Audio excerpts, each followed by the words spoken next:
How President William Ruto handles the crisis in the Democratic Republic of Congo could make or break Raila Odinga's bid for the African Union Commission chairmanship. Kenya's diplomatic maneuvering will either strengthen or jeopardize Odinga's ambitions, considering he is planning to exit local politics. Experts warn that Kenya's current foreign policy approach may alienate key African nations, potentially undermining Odinga's candidacy. NTV's Laban Shaban explains. As the head of the East African community, President William Ruto's handling of the ongoing crisis in the Democratic Republic of Congo could have significant consequences, not just for the regional stability, but also for Raila Odinga's bid for the African Union chairmanship. DRC's head of state snapped Ruto's meeting aimed at calming the storm that hit the eastern part of the country. So if he's rejecting a meeting that has been, organized by Ruto, it's going to be very hard for this guy to vote for Raila because Raila is being marketed out there by our president.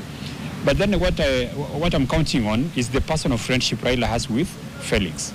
Experts are closely monitoring Kenya's bid, recognizing its critical importance. Ruto's diplomatic efforts to rally support for Raila are seen as pivotal, but with the DRC's crisis intensifying, the stakes for both Kenya's foreign policy and the tight AU chairmanships are escalating. The margins will be very, very narrow, extremely narrow, yeah. So, you've understood that? Yeah. Raila is a friend of Felix, we know that. And Kagame knows it. So he can decide to punish Raila because of his friendship with Felix.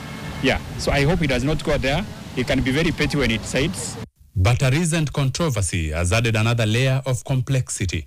Ruto's call to French President Emmanuel Macron, which sparked some backlash, has raised questions. Could this diplomatic move play a decisive role in Raila's candidacy? The French are being expelled from most of West Africa.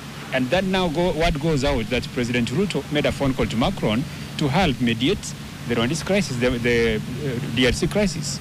So what will happen is most of the West African countries who don't want anything to do with the French will be skeptical of Raila as a potential AU Commission chair. Kenya is poised to confront substantial hurdles as it seeks to fortify its foreign policy, with the ongoing criticism and lingering blame threatening to undermine its progress. There is blame that is being leveled against him for taking sides in the DRC crisis.